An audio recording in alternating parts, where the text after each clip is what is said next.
Welcome back, everybody. Here again, Captain George, me, Captain Sergio. We're back on Florida West Coast Fishing Report. And George, I think we might be going around the corner for Yep. better weather coming up after Yep. this little cold front tomorrow.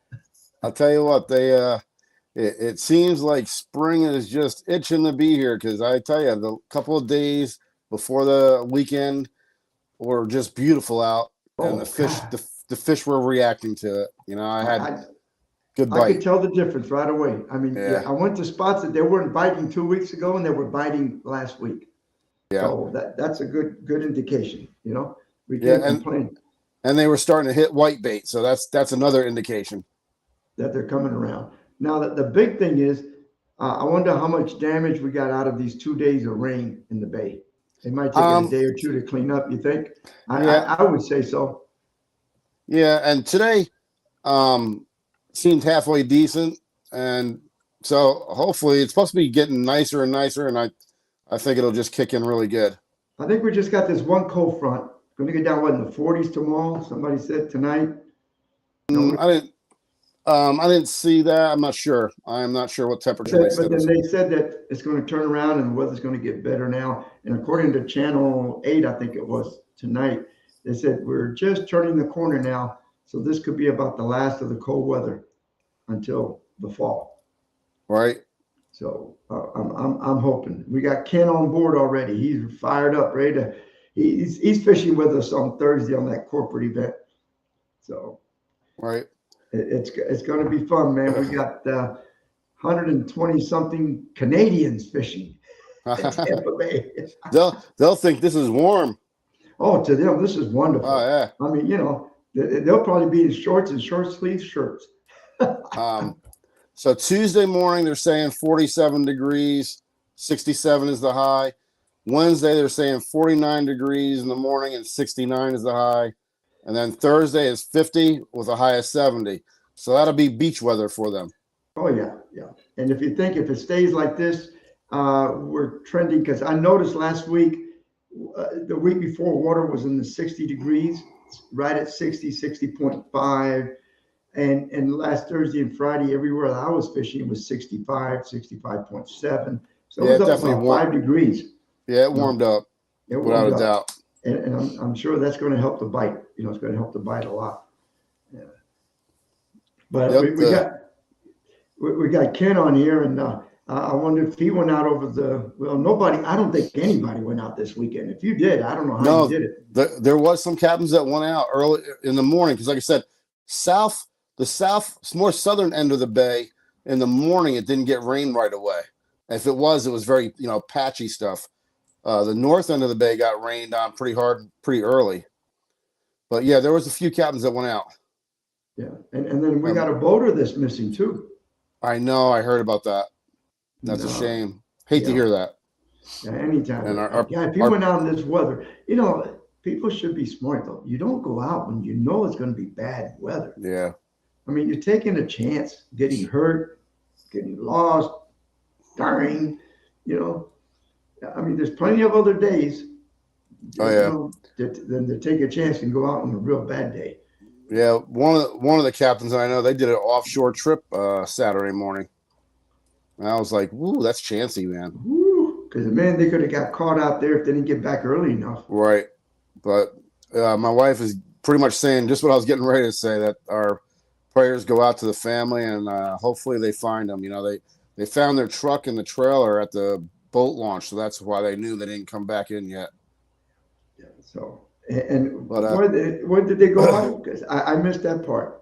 I forget. Maybe Barbara knows. Do you remember, Barbara, what the article said where they went out of? Don says the guy just bought this boat and it was his first time out on it.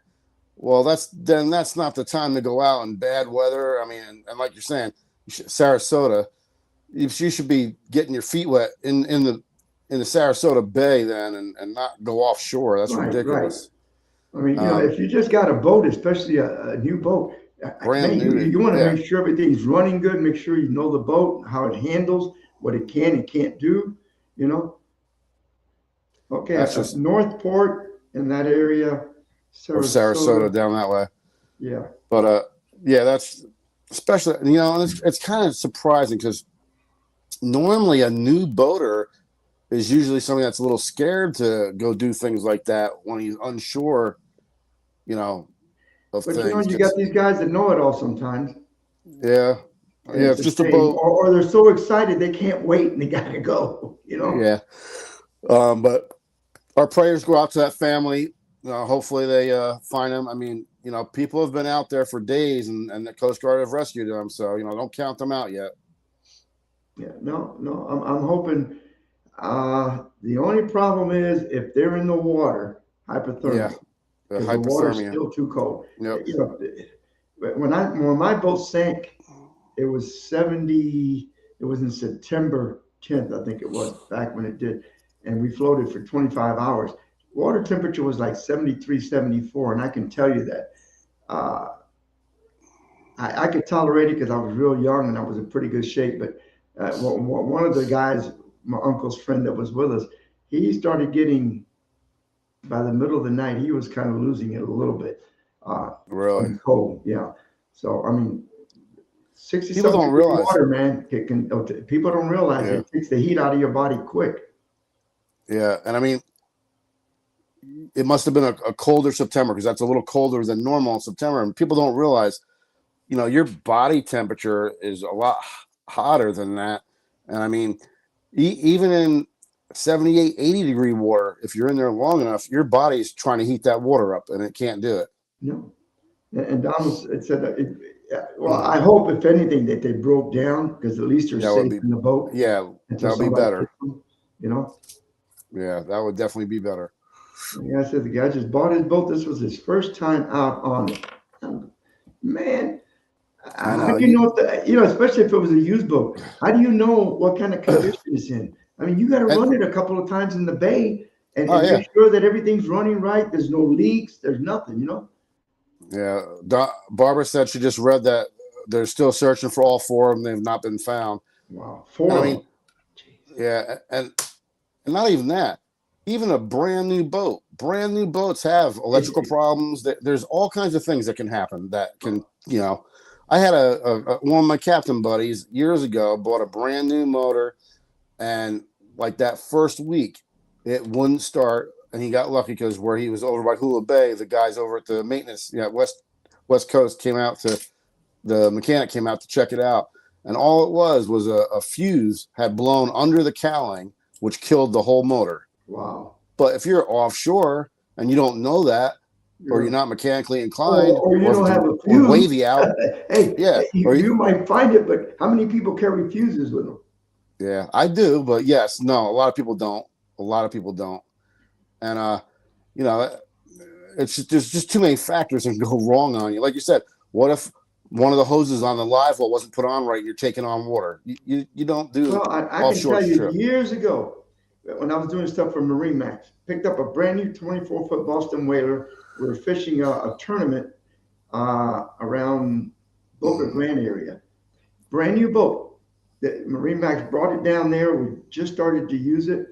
And on the way back, we lost the steering, the hydraulic steering. And what it was, at the factory, some guy, when he was putting a screw in, the screw went into the hose. But here's the part. The guy knew it because when they took it back to St. Pete and they found what the problem was, somebody had put electrical tape over where the hole was from the screw. And of course, what happened is the fluid just googied the pressure. Yeah, ate through it. I mean, it lasted half of the day. And then on the way home is when we noticed that we kept losing the steering. We had to get a piece of rope, a dock line, and tie it to each side of the motor, and one person on each side. That's how we steered it. Right. Because we had no hydraulic. And then that's what they found out. The guy had put one of the screws and made a hole into one of the hydraulic hoses. Right. And instead of saying, "Hey guys, we need to cut this and put a plug, do something," right? They put electrical tape over it. That'll never work. No, it didn't work. I mean, once you started putting pressure, it popped the electrical tape out, started leaking little by little. So, but that can happen. Brand new boat. This was a brand new boat. I had me and a buddy of mine were fishing King of the Beach, and we were probably 17 miles out off of Egmont, and it was real close. We had taken. I had a gut feeling, and I said, "Let's go one more pass," and we did. And we ended up hitting our fish where we won some money with, but our time frame was really close. Originally, we were going to go back to the house with his boat and bring the fish by truck to the weigh-in. So we didn't have time for that. We had to run straight into the weigh-in by boat. And we got a third of the way in, and all of a sudden the motor started going pop, pop, pop, pop, and it conked out. And I was like, what? So we started it back up. What it ended up being was the piss tube, the hose, came off on the inside fitting and was spraying the inside of the motor, Jesus. so it was shorting out the electrical. So we cut it back, we put it back on, but the hose was so old on his motor, it was kind of, stiff. So we put it back on there. We made another 5 miles or so, and it did it again. So we ended up taking the cowling off. I sat back there holding the hose because we didn't have time to mess around with it. I had my foot on top of the cowling. I said, go, just go. So we drove in like that. But, somebody's not mechanically inclined. It's at nighttime maybe. All these things can happen. Hey, I've seen all kinds of stuff. I mean, last year, I remember I saw one guy, he was coming back to Gandy boat ramp on his trolling motor because his motor wouldn't start. He had to use his trolling motor. Yeah. And he said, man, I forgot, Wheaton Island or somewhere, and he was afraid the batteries were going to give out on him before he got to Gandy, and it took him forever. Well, I told you last week about the Father's Day catfish tournament where we had to fish the whole tournament on the trolling motor because we got about 100 feet away from the ramp and the motor died. But one thing now, it happens. Motors are so much more dependable. They are. I remember years ago the old two-stroke, man. I had a brand new Mercury, brand new. First time I took it out, it wasn't a big. It was a little 35 horse then. I had a little 17-foot fiberglass boat, used one that I got, and this was a brand new little motor. And I got to where I was going. It was out of Tarpon. I went to crank it up to come back, and you could hear it spinning, but it wouldn't turn. And what it was is the little pop-up that engages the flywheel. Right. It wasn't popping up. So we started hitting it. We got it to pop up. It started. Never had a little lick of trouble. But, if it wouldn't have done that, we would have been up the creek. And that was a brand new motor. Just one of those crazy things. Well, I'll tell you what, on the fishing end of things right now, like we're saying, it's looking up right now where the water temperature is warming up. There's more bait out there. You can definitely, if you want to go catch some white bait, you can. Shrimp is still really working really well. So we're right on the cusp of the change. So shrimp, I still think is, depending on what you're fishing for. If you're fishing for redfish, the shrimp is really doing well. The sheep's head, the filler crabs are doing really well right now. And then on the snook, we got some on shrimp, but the majority are chasing the white bait now. So I think if we stay with this warming trend, it's going to take off. Yeah, I mean, I did really good. I had live shrimp, I had dead shrimp, and sea bass were going crazy last week. And my people were just ecstatic because we let go about 3 or 4 big trout that we caught on artificials because they said, no, we're not going to keep any fish. And then when they got into the sea bass, that's when everything changed their mind. You know what? I like sea bass. And we kept about 6 big sea bass. I mean, we kept about. Now it's great to hear that because where you were fishing and where I was fishing was about 5 miles apart, and I was catching large sea bass to 14 and a half inches, and so were you. Yeah. So this could be sea bass year. And I hope so. I love them. They're good. Oh God! I mean, we were getting ours fillets. We had terrific fillets come out of them. Yeah, and they're so white and clean, and for a smaller fish, it's actually a thicker fillet than you would expect. That's the thing. Their fillets are a lot thicker than. Yeah. You get a sheephead. It would the 18-inch sheephead, 19-inch sheephead that I cleaned, a couple of them didn't have as much meat as those 14.5-inch sea bass. Yeah, but when I played those sea bass, the rib cage, meat, it was pure white. I mean, that 14.5-inch sea bass had more meat on it than those 19-inch sheephead. the rib cage on the sheephead definitely kills a lot of the meat. It's so Basically, big, but right there on yeah. that chest area that you Oh lose yeah, that it whole. looks like it'd be. Oh yeah, it looked like it would be all big fillet right there, and But it's it's not. not. You got to get past that rib cage, and then you get the thick fillet. All you get is Right, about half of the front of the fish, the upper part of the rib cage, because the lower right, part of the rib, even if you're really good, and I had it pretty good, it's so thin the meat that you get. It's got to be on the upper and part then of the rib cage in the back yeah, end. and then you get the pin bones Oh, in the center that you need to cut out. So yeah, you lose more than you would realize. yeah, yeah, But yeah. the bite It's was just really good. static from you all of a sudden. Yeah, it's your audio. Let me log out. I'll come right back. Okay, you got it.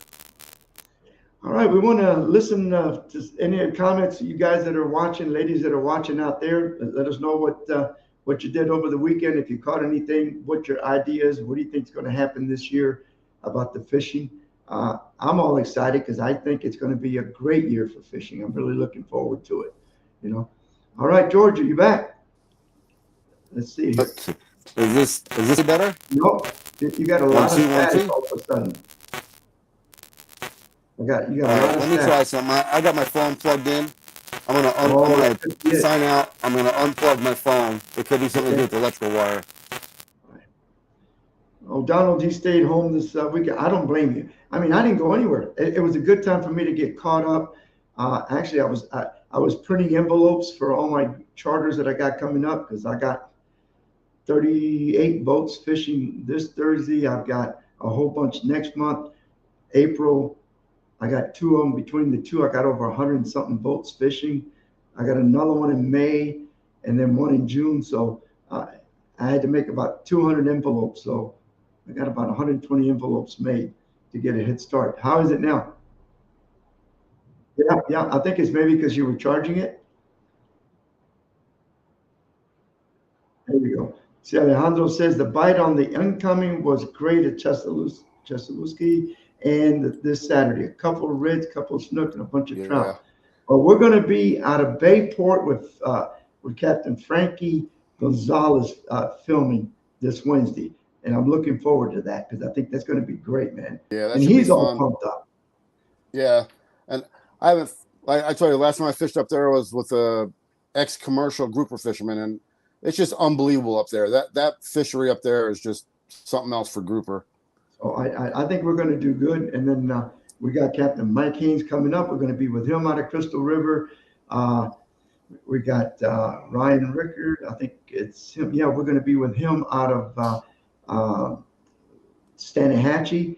I mean, we're going to have a lot of different locations. So it's places that you can drive within an hour to 3 hours and be different and do a little different fishing, which makes it a lot of fun, you know. Uh, the other thing too, George, is you notice, I don't know what happened after all this rain, but that water it's just so, it makes you, don't you wish it could be like that all year long, that clean? Like, it Oh kind of yeah, gets you pumped up, you know? yeah. I mean, it's a catch-22. It's really nice to be able to explore and look at everything. But sometimes when it's just a little murked up, I think it makes the fish bite a little bit better. You know, Yeah, sometimes I but see God, it just, it's I was pretty. sitting in that 14 feet of water when that Yeah, wind completely died on Thursday. you can When the see sun bottom. by 11 o'clock, you could Yeah. see the sandy bottom, and Yep. you could see the dark.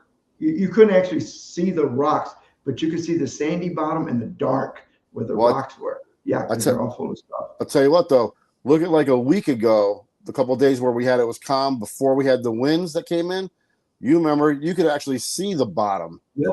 That was unbelievable. But I tell you, like I had a few trips this week. I had 5 trips I did this week, and you could see it, the pattern. Wednesday was decent. Thursday got better. Friday was even better. Like as the week warmed up, The fish got more the fish active. got even better and better. I mean, Friday was banner. I had 2 trips on Friday, and just both of them were great. Between the 2 trips, we got 12 redfish on the first trip, and like we caught 25 redfish on the second trip. No real big ones, but it's good to see all that juvenile action going on because that means what, a year or two, we're gonna have really In a good couple of years, those will be a nice fish if they hang around. that, You know, and we don't that's mess the bay up, and we don't mess right, the bay up again. right. Jessica just signed on saying hello. How you doing, Jessica? Now, one of the places I was at, I had the University of Tampa boat come by, and they were dragging nets. Really? Yeah, Hmm. doing their Yeah. research stuff.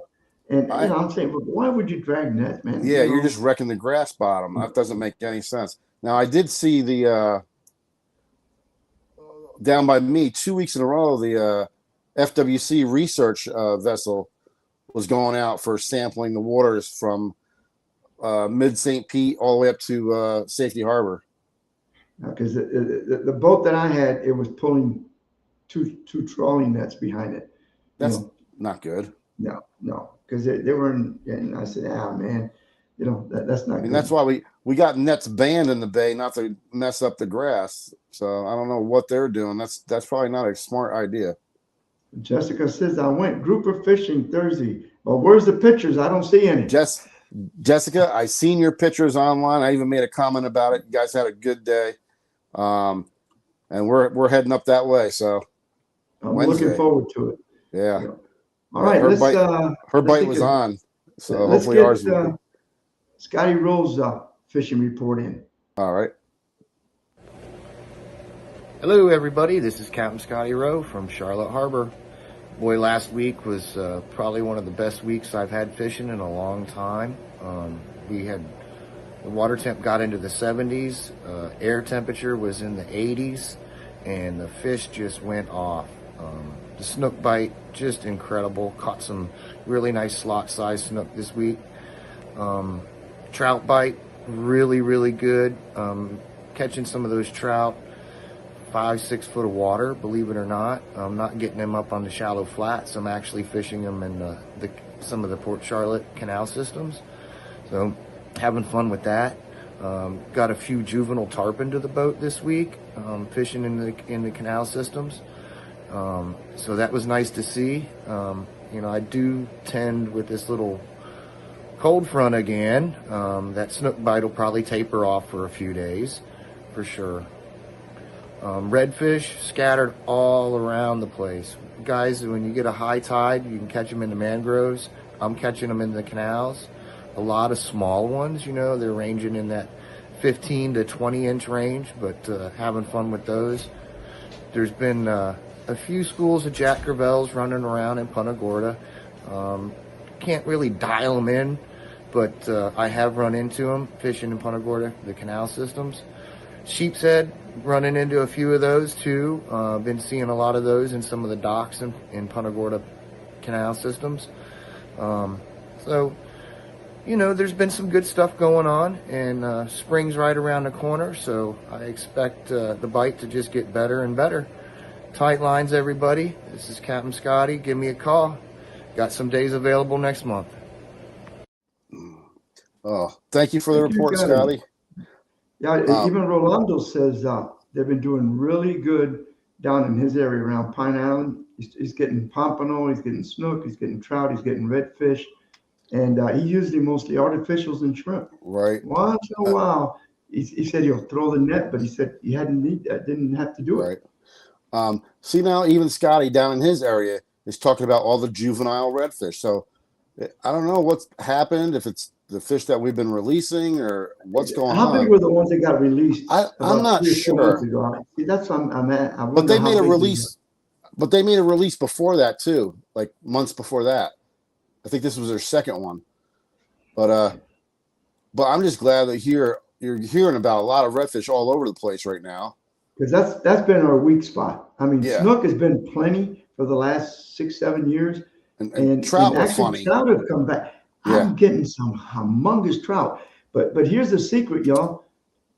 If you're using, for some reason, we had live bait, everything, little trout, 14, 15 inches. I started using my saltwater assassin swiggly tail root beer with the glitter in it. I was nailing 20, 22 inch speckled trout with that. And the people with live bait, little trout. I think Bigger, maybe it's the I'd say action, the maybe movement. bigger presentation with your lure, maybe, and then reaction strike, like you're saying.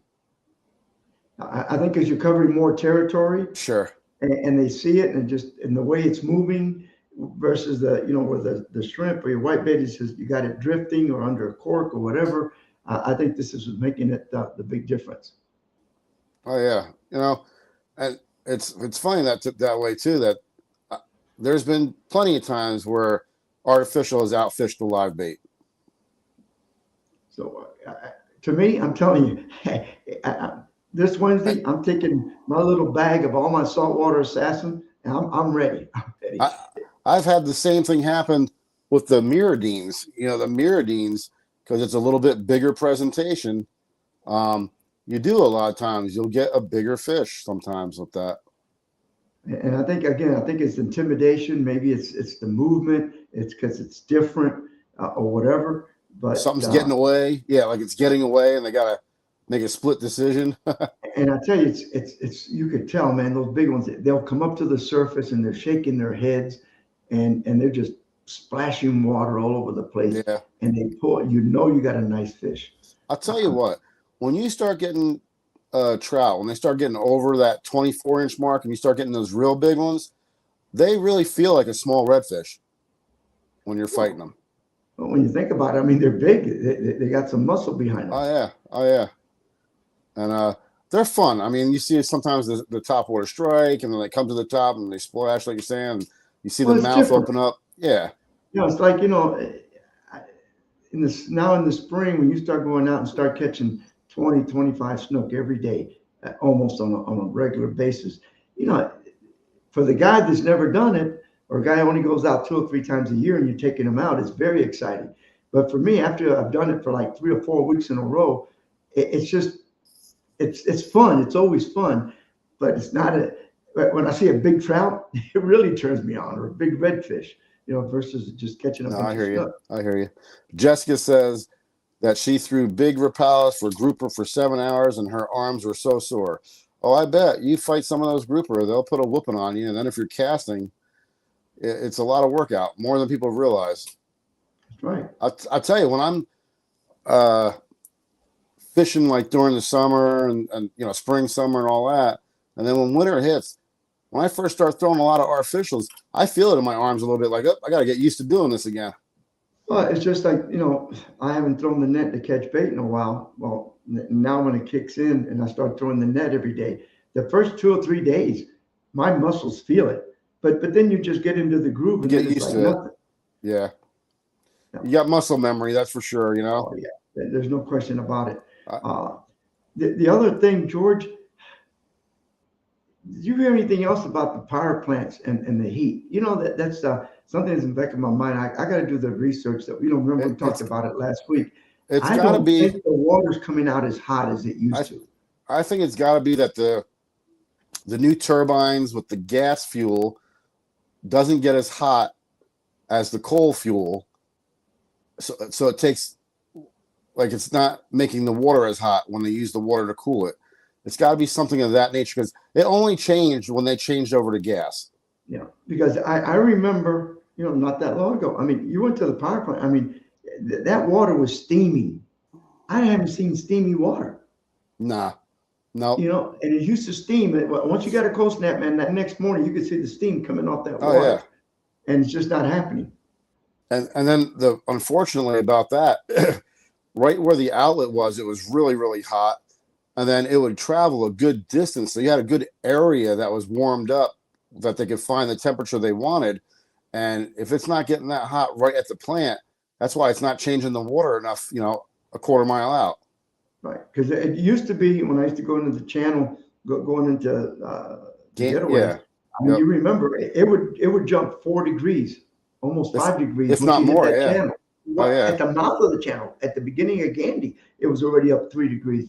And when I was there the other day and it was cold, it barely went 2 degrees difference. And I was really close to where the outlet would have been. Right. As close as you could have gotten. So, yeah, it's just, I don't know. It's got to be that those motors don't run as hot.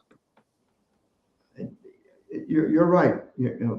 But like you Maybe said, the cold, it heated it up more. Maybe gas doesn't get as hot. Those motors don't heat yeah, up it as could be much. that. So the water, when it goes through them to cool them down, isn't going to come out as hot. I don't Yeah. know. Or, two, everything's brand new, so different fuel. And then they also may have, did some upgrades to run more, efficient so they don't get as hot, maybe. Yeah, that could be. The other thing is, uh, have you seen any fiddlers lately? Except that somebody's selling them. I haven't gone looking for them, but like, remember 2 weeks ago, when we had like those 3 days of like 78, 80 degrees, Mhm. I caught 100 of them myself. I went out and got them. And so they were there. Then we had that cold snap, completely gone. wrecked it. They were gone again. So now I don't know. After this weekend that just passed, I don't know if they're. Well, we're going I, to get cold weather the next tomorrow. What, tomorrow? We're going yeah, to have tomorrow and the next day is going to be like yeah, 49-degree yeah. mornings. So that's going to. But once I think the temperature starts getting down to, upper 50s at night Yeah, and 70 something during the day, I think they're but going to start coming there's back been out. there's at least this year, because you remember for a while there the fiddler crabs were really not what they used to be. This year, I'm seeing them in quantity again. So, like Fort DeSoto, Tierra Verde, them type of areas, I'm seeing them in quantity. So that's good to see because it seems like almost like everything's maybe starting to come back a little bit. Well, and actually, it's a great time with these real low tides. Oh, yeah, without a Because doubt. that you can walk into those mangroves and get them, but it's got to be warm enough to make it worthwhile. I'll And tell you, one thing. I can't believe how good the eyesight is on a fiddler crab. As small as they are, it was amazing. There was like a bunch of them, how you want them when they're out on the beach, away from their holes a little bit. So they were out there in the sun. I literally just peeked out from a tree and they were a good 50, 60 feet away and they all ran. And all I did was this. yeah. I didn't even move towards them. I was like, how Well, are you even... they got those eyes that stick out They of their stick up, shell. yeah. And Yeah, they're they big stick eyes. way up. For their size, those are big eyes. Yeah, and they stick way up off their shell. And I tell you what, they can definitely see some distance. How I ended up getting them was a couple different ways. Get them out of the holes when they first go in it. But if you chase them, depends on what their surrounding is. There was two different areas that were working great for me. One area that had a lot of grass. So when they ran in there, they couldn't get into the hole. So I was just grabbing them and picking them up real quick. And then another spot had a lot of like tree roots, like the little, almost look like cypress roots, but they weren't. But like the little, couldn't get in either. And they couldn't get in there. They got like in the dirt area, and I was like, "Oh, I got you now." So that day I did good. I got like 100 of them. Good. All right, let's get Tony Franklin's fishing report. All right. Hi, Captain Tony Franklin back with you once again for this week's fishing report. We're still in the winter pattern, although we've had a lot of different types of weather this week. We've had wind, we've had cooler weather, and now towards the end of the week we've got really nice warmer weather, especially late morning, early afternoon. It's become quite warm this week. So that's really good, and it's really helping the fishing, although we do have a little bit of a cold front coming in next week.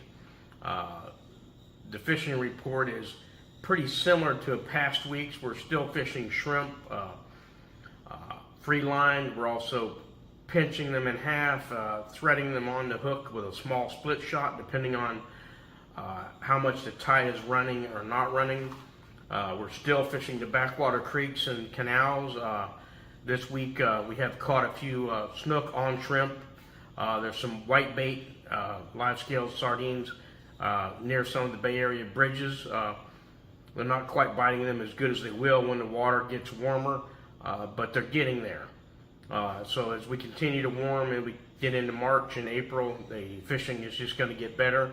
Right now the trout are still biting great around the residential docks we've been fishing. The canals, deeper water swashes up against the mangroves. We're catching, for action, we're catching jacks, we're catching ladyfish, we're catching, still catching whiting, small black drum. few Jack Crevalles, like I was saying. There's ladyfish fraction on the grass flats when the tide's a little bit higher. We're catching bonnethead sharks. So there's a wide variety of stuff to do. The bite has been better around the moving water, like I said, in the past few weeks. Although this week we did have fairly good luck in some of the residential canals on slack tide. So get out there and put in your time. Right now, shrimp is still working real well. Live shrimp, cut shrimp. You can even use frozen shrimp if you have to. We used some jigs this week. We caught some nice trout on some lures and some shrimp imitations. So get out there, try some different stuff. Put your time in on the water and catch some fish and tight lines, and I'll see you next week. All right. Thank you once again, Tony. Good As report. usual, he always comes through for us. And he touched base just like we were saying. We're right on the cusp of the change. That's for sure. Donald It's said close. with eight laps to go, they have a big wreck on the Daytona 500. You know, I hate to say it, I didn't even remember there was a Daytona 500 today. I didn't remember it until a few hours ago when the news guy said something about it, and I was like, "Oh, okay." I'm not After a this big rainy weekend, I had so many things to try to get caught up today that I was going crazy. yeah. You know. I don't follow it. I mean, I got some friends I got one friend, Steve, that he is diehard. I mean, he'll take his travel trailer, go there where they park in the middle, and go watch it. Yeah. You know, they make a whole weekend of it. And I can't tell you, I mean, at least, well, I don't know over there in Daytona, but man, so many times it rains on that Daytona 500. Well, it has. A lot, yeah. And then you know when it's time to leave, the crowds. Yeah. Oh, yeah. It's packed in there. It's packed in there. And it's fun. I mean, I rather watch it on TV. Oh, sure. I know it's a lot more fun when you're there and live. There's no question about it. But it's like a football game. I'd rather be able to get up and go to the bathroom when I want to and not Right. fight 50 people in line and all that kind of stuff. Well, do you remember Sunshine Speedway? Oh, yeah. You know, I used to go to that all the time, and that was fun. You know, and it was easy to get in and out. It wasn't like, you know, huge crowds like over there. And I used to like watching that figure eight. That was like make your hair stand on your end. You know? Which was the one that was at Apollo Beach in that area around? I don't remember that one. There used to be one there in the 70s. I used to go there with Dave Marquette and our wives, and it was drag racing, you know. Yeah, well, that's what was neat about Sunshine Skyway too. Is they or Sunshine Speedway. I mean, they had the drag racing. They had like 3 or 4 different types of racing you'd see in one night. So that was kind of fun. And then I don't know if you ever seen it where they had the bus races. No, that one I They had never a saw. figure 8 bus races. Oh, gee, that would have yeah. been fun. But well, let's get back to fishing. Yeah, let's get back to fishing. Now, but one of the things too that remember as the trout season kind of starts picking up now, don't forget a good popping cork with just the right amount of leader on it with like an artificial shrimp, like a Yep. 4 horseman popping cork. Yep. You know, a 4 horseman shrimp, whatever. And one of the other things, George, too, for me to get those, especially those sea bass really turned on, I got down to, I was strictly using 20-pound test. Yeah. I mean, and although I was in real deep water, I was using 20-pound test. Yeah. And the tide was slow enough that I was using those yellowtail jigs, which is that one-odd hook with the little lid on it on the shank. And I had the yellow ones, and that was working perfect because it would go down just at the right speed, get down to the bottom, and you could just kind of lift it up and let it kind of drop down a little bit. And the sea bass really like that. When I'm doing that out there for the sea bass, just like you're talking about with the lead, I'm definitely using a 1/4 ounce jig head because you want it to get down. And basically, I think also when it hits that shell that's down there, it makes that little puff of smoke, a little bit of noise. And I think that brings them too. I mean, it's just like a shrimp going through the bottom, stirring up the bottom. Sure. Luke just signed on and said good evening. That's Luke from Y Tango. He's tuned in. Yeah, we'll be doing something with him in the very near future. Yeah, we're trying to see what we can do for you, Luke, to try and get something in April, like you're asking. We're trying to see what our schedule is and see if we can't work you in to get you out on the boat.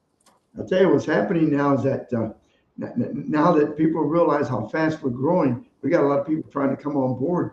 Uh, Ladies and gentlemen, I'll tell you, George and I got to thank the world for all you guys. Right now, we're on target to break 12,000 this month Yep. by the end of the month. Yep. But we're 11,800 and something. We will break 12,000 subscribers by the end of the month. That's unheard of. I mean, and it's all to the viewers. We're just trying to put a good show out there. But if they don't watch it, if they don't subscribe, that doesn't help us any better. Right. And we do thank our loyal supporters, you guys that sign on every week and listen to us BS about fishing and stuff.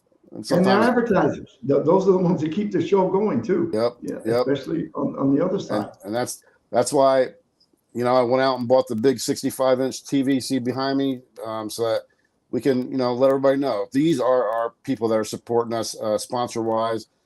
And then we also thank all of our subscribers, without a doubt. And by the way, if you want to learn how to catch bait, if you look at this boat show coming up, 1st, 2nd, and 3rd of March, I've got the inventor, the owner of Ballyhoop. He's going to be there all 3 days, and he's doing a seminar every day, teaching you how to catch your own bait without throwing a net. And then he's going to be at my booth demonstrating it after he does the seminars for anybody that wants kind of more of a hands-on. And you'll have a real good promotion on it for anybody that's interested.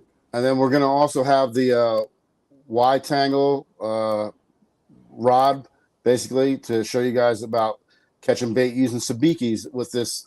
Basically, it's a hook tunnel. It's what it's called, and it adds onto your existing fishing pole. And, if you want a sabiki bait maybe off of a pier or something like that, or you don't want to throw a net, that's a different way of catching some bait. So if you come to the boat show, you'll be able to learn all kinds of ways to catch bait without throwing a net. Yep. And here's the thing that's going to be really key is St. Pete Pier. You're allowed to fish off the last, let's say, 75 feet of it. That's the fishing area. That's where you're allowed. Well, now they've put up signs because of people not keeping things clean. And of course, those are the same people that be the first ones to complain. You are not allowed to throw a cast net now off the end of the pier, which is a shame because that pier gets loaded with bait. It really does. So the way around that is you can turn around and use the hook tunnel by Y-Tangle, go out there, have a bucket with a little aerator, catch a few at a time, put them in the bucket. You're good to go. With a sabiki rig and that, you'll be able to get 8 or 10 baits pretty quick. All you need to put is about 20 in that little aerator, and you got plenty to fish. If you get low, swing it over the side, catch some more. Yep. So that's the workaround to, because I'm saying you can't throw a net. Otherwise, you're going to be stuck using frozen bait because they do have a shop out there with hook and tackle and stuff like that. But they only have frozen bait. The guy's trying to get live bait in there, but they won't let him do it, which is the stupidest thing. You got a bait shop on the pier. You can put plumbing right down into the water, and they won't let them do it. So you're better off then if you want to use live bait. Try what we're telling you. All right, now let's see. We better get on target here. Let's get Mike Haynes' fishing report. All right. Hey guys, Captain Mike Haynes here, Fishbones Charters out of Crystal River, Florida, with this week's report. This week has been definitely a little more productive than the past. Weather changing, moon phases, the sun staying out a little bit longer. Fish are on the move, and they're coming out from their hibernating places back in the backwater, finding them more toward the outer points. Fishing has been really, really good. Still will find them in those holes and those creeks, but definitely found some fish on the move this week, especially the redfish. Found a good number of schools kind of cruising the mid-range in between the backwaters and the outer points inside the mangrove maze, as we call it. Doing pretty good there. Trout are about 5 to 6 foot of water outside from the islands, out on the flats. It's kind of hit or miss. You're going to find a little school, catch 2 or 3, and then it's going to kind of die. Keep going, you'll find a few more. So the trout bite is definitely kicking in just a little bit better. I think this longer days, a little more sun has kind of got some of these fish active. Also, there's still sheephead out on the rocks, about 3 to 5 miles out on any of the rock piles. Finding those sheep's head along with some grass porgy. I was surprised this week the size of the grass porgy that we were catching, but They're always delicious too. So outside, past about 30 miles or so, out on the reef, some of the public numbers out there, quite a number of fish. Mangrove snapper we're definitely hitting. Grouper, you can't get past them half the time to get anything else, even though apparently we have a grouper problem. It's just my take. But anyway, definitely mangrove snapper, some hogfish caught, some sheep's head out there, 30 miles or so out. Definitely the fish are biting out there. So if you get a chance, this week looks really, really good. I'll be out a couple of days this week, and looking forward to it because we got a lot of sunny skies, a little bit of wind, and looks very, very pleasurable. So get out there and have some fun, and we'll see you next week. Thanks. All right, and thank you, Mike. Yep. Always a good news. You know, it's nice that we're going all the way down from Boca Grande all the way up to Crystal River. Right. So we got the coast. Yeah. Michael Dawson is off for a week. I think he's still doing a little bit of hunting. This is hunting Right. season for a lot Right. of guys. Oh, They're yeah. wrapping Oh, it yeah. up. I think you're right at the end of hunting season, if I'm not wrong. But let's see. Let's get Pam in because we're running out of time. Then we got your fishing report, my fishing report. So let's get Pam and see what Pam did this week. All right. Hi, Pam here, and yeah, I'm in Tampa Fishing Outfitters. This weekend, I fished down in Sarasota, and there was one type of bait that was more successful than everything else I used. And you can call it a jerk bait, a stick bait, a fluke, all different names for pretty much the same type of lure. Mirror Lure has a couple that I like, and this is the Little John. This is a great color. Another it's kind of the brim color. Both really great. If you like scent, and both of those do have scent. If you like scent, go with your gulp again. Jerk bait or fluke, depending if you're salt or freshwater.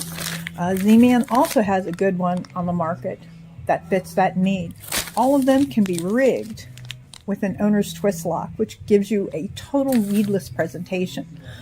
Just throw your line out, pop it, let it sink, pop it twice, let it sink, reel it a little bit, pop it again. By then you should have had a fish. If you don't get a hit by then, move to a little bit different section. Look for 3 feet of water for trout in darker bottoms. Good luck. So, Oshie and I are out here. Couple first casts. Got a nice fatty little redfish. And I want to tell you, I love this Isla. Greatest rod. Super sensitive. I'll get him back in the water. Oh, got a really nice trout. Oshie likes it. It's Oshie approved. And it's a heck of a day when your trout is bigger than your red. Right, Osh? Let's get her back in. Whoa. That's a ticked off Oshie. Shh. Ooh.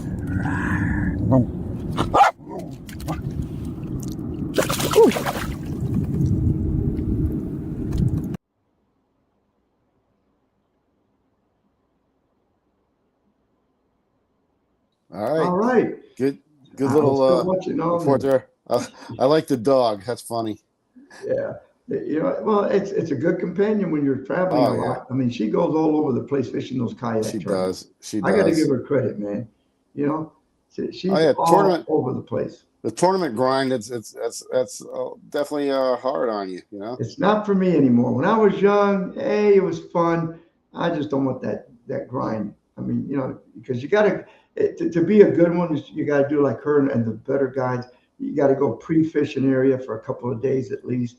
You know, you just can't go there that morning, the day of the tournament, and these bigger tournaments, they expect to do good. You might get lucky, don't get me wrong, but you got to Right. pre-fish to get an idea of where the fish are at to help you Well, get somewhere. some of the guys cheat a little bit. They might have some tackle shops they're friends with in the area. They kind of get a bead on where to go, you know, but you still got to be able to produce.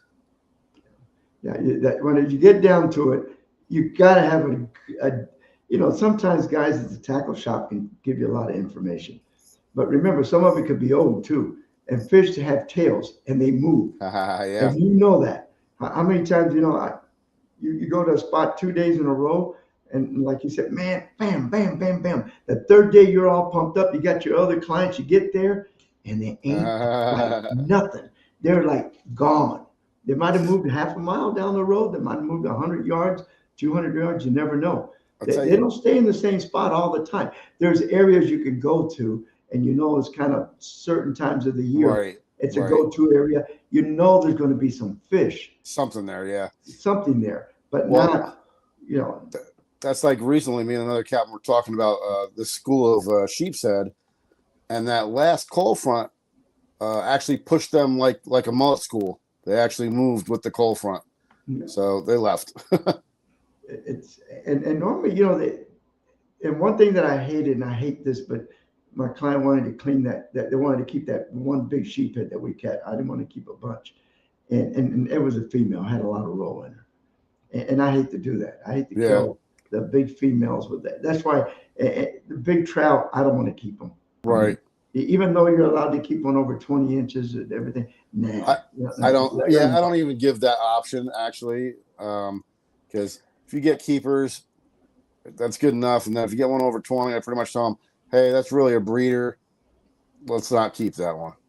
Yeah, let's give them a break, Saturday, March 9th at Maximo Park. Donald's having one of his events, March 9th. All right. I don't know if I could make that, but we'll see what happens. Just make sure you keep telling us every week, Donald. Because things change. Sometimes we have something we can't get away from, and then Maximo Park. we're able to do it. Yeah. So just keep making a note of it. I actually might have a charter out of Maximo Park at that time, so maybe I might still be able to see you. Yeah, you never know. All right, George, let's get your fishing report in. All right. Hey guys, this is Captain George Hastig of Fish Hunter Fishing Charters coming to you from St. Petersburg, Florida. Well, weather and tides is what's been affecting the fish the most lately. When we have these cold fronts that come through, as the days warm up after the front, it gets better and better fishing-wise. Definitely in the beginning of the week, the bite was tougher. There was a little bit of a bite come midweek, and then each day that went past, the bite got better and better. And depending on what you were fishing for, the sheepshead didn't seem to mind the cold so much. So in the mornings, I would fish for sheepshead. Then in the afternoon, as the tide came in and the water warmed up from the sun, the redfish bite was on really well for me. So, plan your day out accordingly. Now we've just got over having basically Saturday and Sunday, cooler weather again, a lot of rain, cooled the water off. So I would be targeting the sheepshead again, and then later in the day, as it warms up, then I would probably switch over for looking for my reds and stuff like that.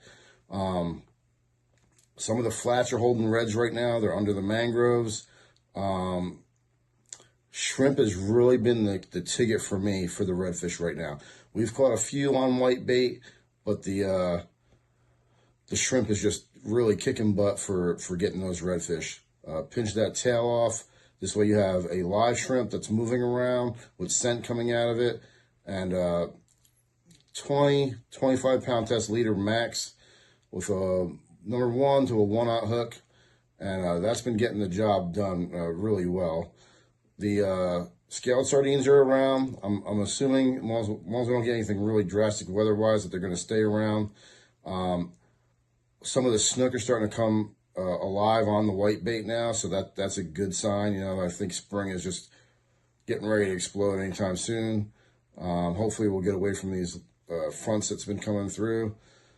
This last one wasn't as bad as some of the other ones, so I don't think it's going to affect the fish as bad.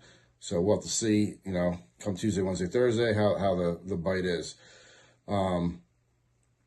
Moving water is definitely still a key for all the fish.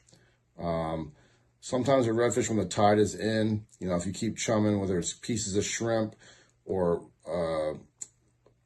white bait ripped up in half, thread fins, chunks.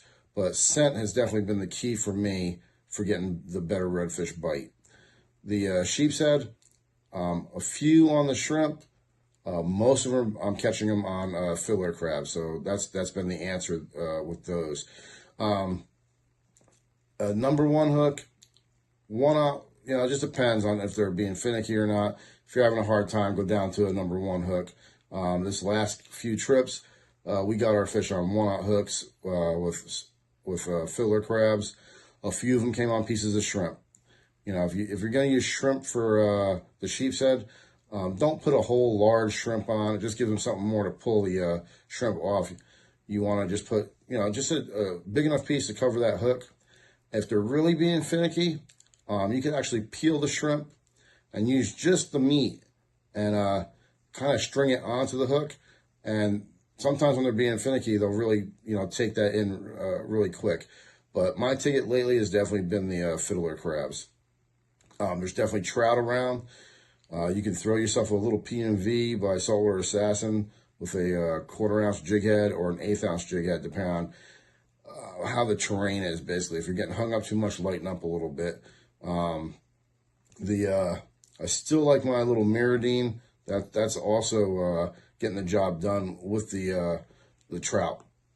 Look for the trout in anywhere from like 4 to 7 feet of water.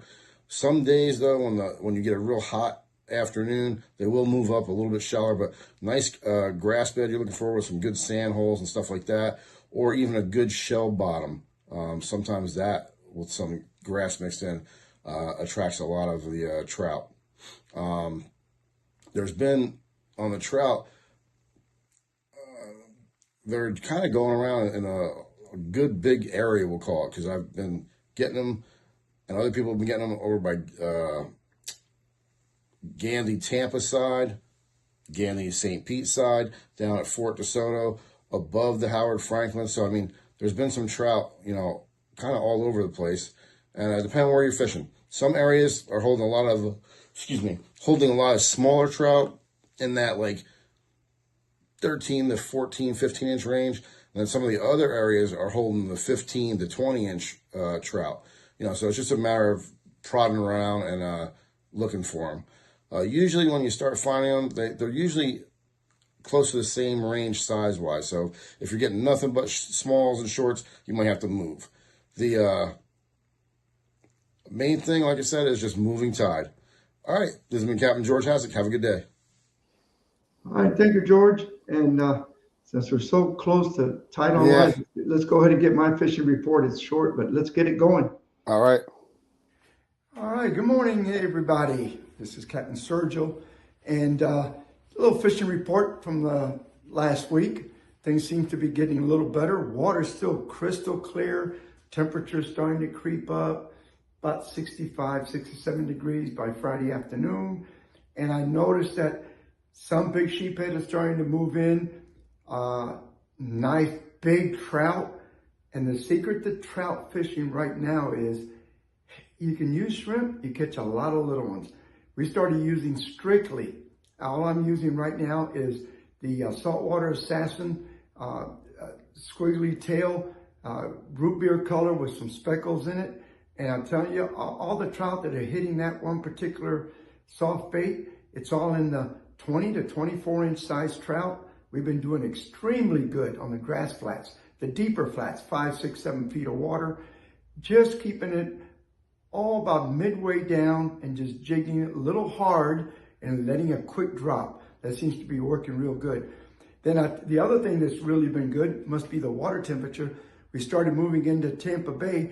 We're starting to catch some real big sea bass. I'm talking 13 to 16 inch black sea bass, which is bigger than you catch out in the Gulf right now. So had clients out the last couple of days. We did really good on sea bass. We caught grouper. We caught some really nice sheephead.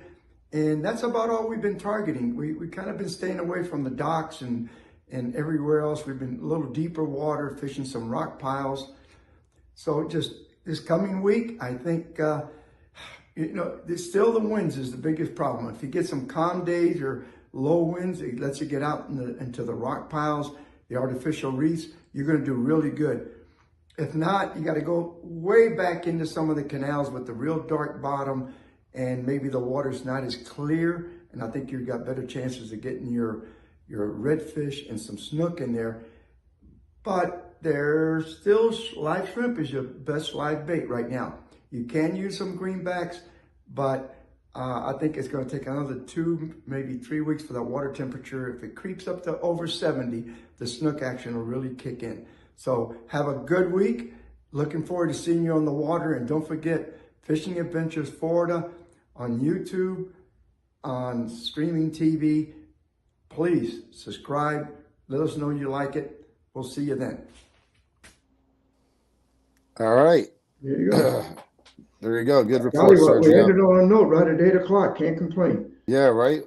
Well, we appreciate everybody that tuned in tonight, and tell all your friends to subscribe on YouTube to Fishing Adventures Florida. Yep, we want to break that 12,000 mark, and we're really close. We're only about 180 something subscribers away. Yep. So should be before the end of the month.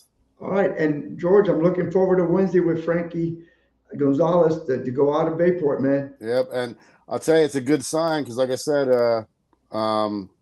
Jessica just fished up there, and they had a really good grouper day. So sounds like it's going to be on. Looking forward to it. Okay, everybody, thank you. Have a good day. Tight lines. Have a Take good care, night. George. Bye-bye. Bye.